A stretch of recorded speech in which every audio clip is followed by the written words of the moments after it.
زحمت بن جاتی ہے بندے کے لیے. مکان گر گئے، جانی مالی نقصان ہو گئے، فصلیں تباہ و برباد ہو گئیں. اس طرح ہماری زندگی کے اندر بہت ساری چیزیں ایسی ہیں کہ جن کے اندر ہم کثرت کے متمنی ہیں، کثرت کے متلاشی ہیں. ہمارا شوق ہے کہ وہ چیز زیادہ ہو جائے، لیکن یہ ضروری نہیں ہے کہ جتنی وہ کم ہو کر نفع بخش ہے وہ زیادہ ہو کر بھی اتنی فائدہ مند ہو.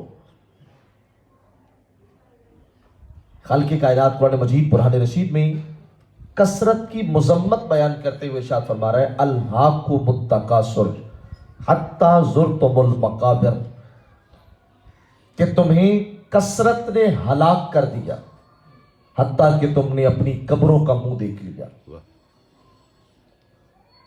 دنیا کے اندر نظام چل رہا ہے اور بہترین چل رہا ہے، ضروریات زندگی پوری ہو رہی ہیں اور بہت اچھی ہو رہی ہے، لیکن 2-2-4 کے چکر کے اندر 99 کو 100 کرنے کے چکر میں پردیس بھی کاٹ رہے ہیں، دکھوں کو سینے سے بھی لگا رہے ہیں، بیوی بچے بہن بھائیوں سے جدائیاں بھی برداشت کر رہے ہیں، اپنوں بیگانوں سے تعلقات بھی خراب کر رہے ہیں، اپنی صحت ہے اس کو بیماری میں بدل رہے ہیں، اپنے پاس فرصت ہے اس کو بیجا مصروفیت میں بدل رہے ہیں.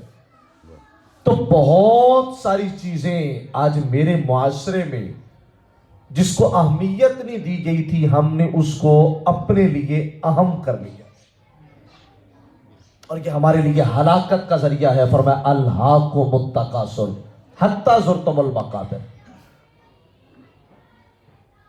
لیکن اگر کثرت رب تعالی دے اسے کیا کرنا چاہیے؟ اب مثال کے طور پہ ہم بات اپنے معاشرے کے اندر مال کی ہی لے لیتے ہیں، چھوٹا ہو یا بڑا تقریباً ہر بندے کی ضرورت ہے مال، اور ہر بندہ اس کو بڑھانے کے لیے خواہش مند بھی ہے اور بڑھانا جائز بھی ہے، ناجائز یہ نہیں ہے. لیکن اگر مال اللہ عطا کرے تو بندے کو کرنا کیا چاہیے؟ اس کو کرنے کا بہترین طریقہ یہ ہے کہ اگر ہم اس مال کے شر سے بچنا چاہتے ہیں تو ہم اس مال کو اپنے اقربا میں تقسیم کرنا شروع کر دیں. سبحان اللہ، سبحان اللہ. چونکہ مال ہمارا ہے مگر اس میں حق بہت سارے بندوں کا ہے. وہ مال ہمارے لیے شر کب بنتا ہے؟ جب ہم اس سے خیر کے پہلو بند کر دیتے ہیں، جب ہم خیر کے دروازے بند کر دیتے ہیں، جب ہم حقداروں کے حقوق کو غصب کر لیتے ہیں تو پھر نقصان کیا ہوتا ہے؟ پھر وہ ہمارے لیے خیر بھی شر بن جاتا ہے، اور پھر وہ کثرت ہمارے لیے وہ ہلاکت کا ذریعہ بن جاتی ہے، اور پھر وہ کثرت ہو کر بھی برکت نہیں رہتی. اور برکت کب ہوتی ہے؟ کہ جب ہمارے مال کے اندر کثرت ہو یا نہ ہو اس سے تعلق نہیں ہے، لیکن ہمارا مال مقروض نہ ہو. جیسے بندہ مقروض ہوتا ہے ایسے بندے کا مال بھی مقروض ہوتا ہے. اور بندے کا مال مقروض کیسے ہوتا ہے؟ اس پر زکوٰۃ ہے اور فرض ہے اور اس کا ادا کرنا ضروری ہے. نہیں ادا کیا گیا گویا کہ ہم نے اپنے مال کو مقروض کر لیا. ہمارا مال تھا اس کے اوپر عشر واجب تھا، ہم نے نہیں ادا کیا، ہمارا مال مقروض ہو گیا. اور ہمارے مال کے اندر اقربا کا حق تھا، ہم نے نہیں دیا تو ہمارا مال مقروض ہو گیا. تو جب ہمارے مال کی کثرت وہ کئی سارے حقوق کے پہلوؤں سے مقروض ہو جائے تو وہ اس کی برکت کو اٹھا دیتی ہے. اور جب مال کی کثرت ہو اور برکت اٹھ جائے تو پھر یاد رکھنا وہ مال بندے کے لیے تباہی اور بربادی کا ذریعہ بنتا ہے. لیکن اگر مال بھی ہو اور اس مال کی کثرت کے ساتھ جب بندہ اس مال کے قرض ادا کر دے، اس مال کے فرض ادا کر دے، اس مال کے حقوق ادا کر دے تو پھر کیا نتیجہ نکلتا ہے؟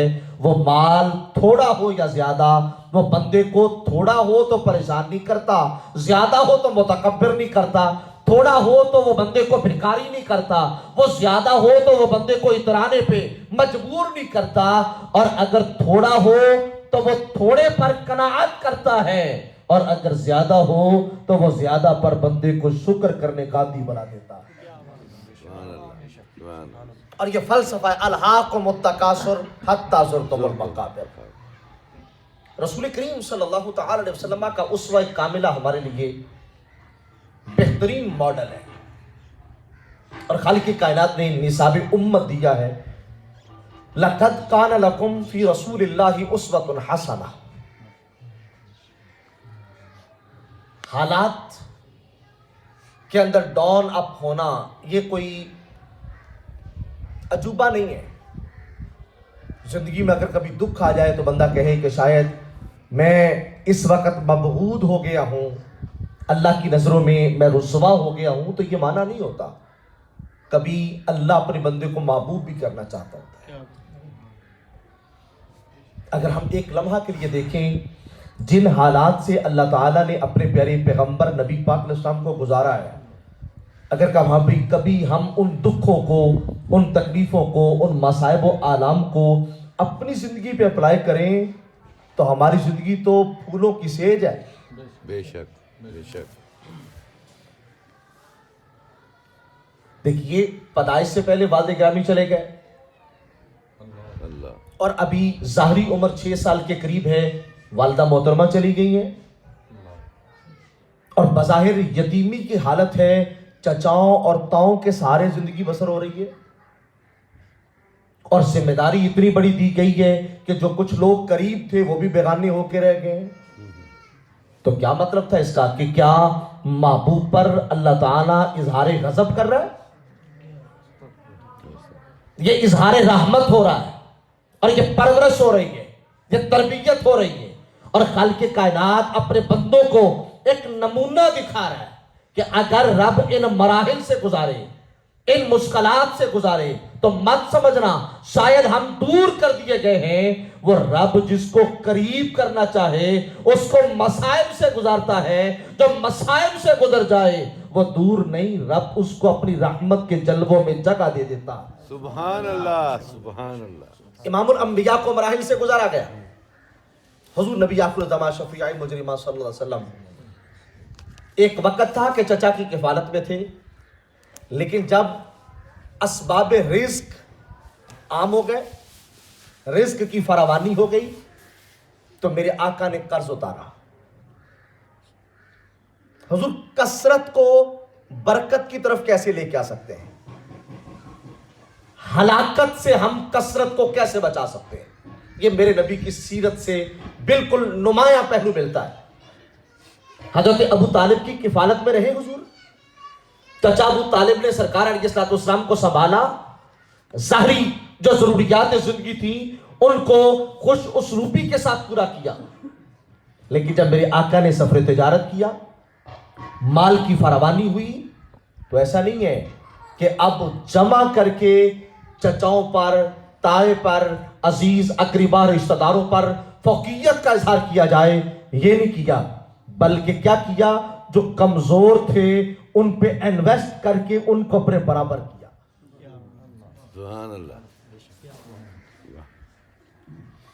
یعنی ایسا نہیں ہے کہ جو کمزور ہے اس کو مزید دبا دیا گیا تاکہ میں اور بڑا ہو جاؤں، چونکہ ہمارے ہاں ایک فلسفہ یہ ہے نا کہ بڑے کو چھوٹا کرنے کے لیے ہم سمجھتے ہیں کہ ہم اس کے برابر طاقتور ہو جائیں گے تو وہ کمزور ہو جائے گا، لیکن سنیے گا میرے آقا نے اسلوب مختلف دیا ہے، فرمایا اگر کسی کو گرانا چاہتے ہو نا تو اپنے آپ کو پاورفل کر کے اس کو نہ گراؤ، بلکہ کیا کرو کہ جس کمزوریوں کی بنا پہ اس نے خود کو بڑا کیا ہے نا، تو کہا اس کے قدموں سے وہ کمزوریاں نکال دو۔ کفر بڑے بڑے ظلم کی صورتیں تھیں، مگر وہ ظلم کیا تھا؟ کبھی بلال حبشی کو کوڑے مار دیے، کبھی عمار بن یاسر پہ ظلم کر لیا، کبھی صہیب پر جو ہے نا وہ ان کی زندگی کو تنگ کر دیا، کبھی سلیمان فارسی پر جو ہے نا وہ ان کا دائرہ زندگی بند کر دیا، سمجھا کہ ہم بڑے طاقتور ہیں۔ تو میرے آقا نے ان کے ساتھ پہلے جہاد نہیں کیا، پہلے کیا کیا ہے؟ بلال حبشی کو آزاد کیا ہے، پہلے عمار بن یاسر کو ان کے قبضے سے نکال کے مصلی امامت پہ کھڑا کیا ہے، اور صہیب رومی جیسے بندے کو اس معاشرے کے اندر ایسا مقبول بنا دیا گیا کہ سلمان فارسی جیسا بندہ اس معاشرے میں سر اٹھا کے جیتا ہے۔ تو میرے آقا نے ابھی تلوار اپنی نیام سے نہیں نکالی، بلکہ پہلے بتایا لوگوں میں تمہارے ساتھ اپنی طاقت نہیں آزما رہا اور اپنی پاور نہیں آزما رہا، بلکہ سب سے پہلے اس معاشرے میں اپنے حقوق ادا کرتا ہوں، اور میں جیسے جیسے محمد اپنا حق ادا کرتا چلا جائے گا ویسے ویسے رب کی انسانیت آزاد ہوتی چلی جائے گی۔ سبحان اللہ، سبحان اللہ۔ اور جیسے جیسے انسانیت آزاد ہو جائے گی تو نتیجہ کیا نکلے گا؟ وہ جن کو کمزور کرنا ہے وہ خود بخود کمزور ہو جائیں گے۔ دیکھیے ایک دیوار ہے، اس کو گرانا ہے، 10 بندے دھکا لگائیں تو نہیں گرتی۔ دو طریقے ہو سکتے ہیں، یا تو ہم کسی مزدور سے کہیں کہ میاں اوپر سے بیٹھ جائے، ایک ایک کر کے گرا دے، دیہڑی لگ جائے گی۔ آپ کہتے ہیں میاں یہ چھینی پکڑ، یہ تھوڑی پکڑ، یہ نیچے جو نی والی ہے نا دیوار والی، وہ نیچے والا جو اس کا وار ہے اس میں سے مختلف جگہ سے چند اینٹیں نکال دے، وہ نکال دیتا ہے کہ آپ اس کو دھکا دے دے۔ دھکا نہ بھی دے تو ہوا کا جھونکا ہے تو دیوار اتر جاتی ہے۔ بے شک۔ میرے آقا نے پتا کیا کیا؟ اس معاشرے کو مضبوط کرنے کے لیے، مستحکم کرنے کے لیے اپنے آپ کو پاورفل نہیں کیا۔ حالانکہ حضور کے بعد پاور کس کی زیادہ ہو سکتی ہے؟ ساری پاوریں حضور کے پاس تھیں، بلکہ ہر پاور جنم سرکار کے قدموں سے لے رہی ہے۔ لیکن حضور نے کیا کیا؟ حضور نے وہ جو مادی اسباب تھے، جو مادی ذرائع تھے، جو مادی وسائل تھے، جن کی کثرت ہلاکت کا ذریعہ بنتی ہے، میرے آقا نے ان کو جمع کرنے کی بجائے ان کے حقداروں پر خرچ کیا۔ سبحان اللہ۔ تو جو اس ظلم کی دیوار کے نیچے پس رہے تھے، ایک ایک کر کے میرے آقا نے نکال دیے۔ اب ظلم خود بخود گر گیا، بے شک۔ اور ظلم خود بخود گر گیا فتح مکہ والے دن۔ اور بڑے بڑے کافر اپنے مال کے اندر بیٹھ کے وہ ان پر کپ کپی تاری تھی، لرزہ تاری تھا۔ وہ سوچ رہے تھے آج ہمارا کیا بنے گا؟ کل تک نکالا جا رہا ہے اور کل تک احرام بندے ہوئے ہیں، حدیبیہ کے موقع پر عمرہ کی اجازت نہیں ہے، اور آج وہ بلال جو کل تک بیت اللہ کی گلیوں میں نہیں پھر سکتا تھا، آج بیت اللہ کی چھت پہ کھڑا ہے۔ اللہ سبحان۔ یہ حالات کیسے بدلے ہیں؟ میرے آقا نے کثرت کو ترجیح دی، بلکہ میرے آقا نے کیا سمجھا کہ اس کا جو اہل ہے اس تک پہنچا دیا جائے، اس کا جو اہل ہے اس کو اس کا حق دے دیا جائے، اور جب حقدار کو حق دے دیا جائے گا تو پھر فائدہ کیا ملے گا؟ پھر وہ معاشرہ مساوی حقوق میں آ جائے گا، پھر وہ معاشرہ برابری کی سطح کا آ جائے گا۔ اور میرے آقا نے کیا کیا؟ جب کچھ حالات بہتر ہو گئے تو حضور جان نور علیہ السلام اپنے چچا حضرت عباس بن عبد المطلب رضی اللہ تعالیٰ عنہ ان کے پاس گئے، اور جا کر میرے آقا نے حضرت عباس سے کیا کہا؟ چچا میں آپ سے مشورہ کرنے آیا ہوں۔ حضرت عباس نبی پاک سے عمر میں بڑے تھے، لیکن حضور کا حیا بڑا کرتے تھے۔ اور یہ بات بھی سمجھیے گا، یہ اس وقت کی بات ہے جب حضور علیہ السلام نے ابھی تک اعلان نبوت نہیں کیا تھا، یہ اعلان نبوت سے پہلے کا مرحلہ ابھی۔ حضور تشریف لے گئے، چچا مشورہ کرنا ہے۔ کہا جی بولیے محمد کیا مشورہ کرنا ہے؟ تو حضرت عباس بن عبد المطلب نے جب پوچھا بولیے کیا مشورہ کرنا ہے؟ کہا چچا میں مشورہ کرنے آیا ہوں، آپ کے بھائی ہیں ابو طالب، ان کا نام عمران ہے، میرے وہ چچا ہیں، آپ کو پتا ہے کہ وہ عیالدار ہیں، فیملی ذرا ان کی بڑی ہے، اور اسباب رزق کی کچھ زیادہ فراوانی نہیں ہے۔ میں چاہتا ہوں کہ ہم ان کی ہیلپ کریں، ہم دونوں مل کے ان کی مدد کریں۔ حضرت عباس بن عبد المطلب نے کہا کہ بیٹے میں تو پہلے بھی ان کے ساتھ بھلائی کرتا ہوں، پہلے بھی اچھائی کرتا ہوں، پہلے بھی اس نے سلوک کرتا ہوں، تو ہم تھوڑا سا اور بڑھا دیتے ہیں۔ لیکن امام الانبیاء نے جو اس وقت ترکیب دی تھی نا عزیز، میرے معاشرے کو آج اس حسن ترکیب کی ضرورت ہے۔ حضور نے کیا فرمایا؟ چچا ہیلپ آپ بھی کرتے ہو، کوشش میں بھی کرتا ہوں، دو طریقے ہیں۔ ایک طریقہ تو یہ ہے کہ ہم راشن پیش کر دیں،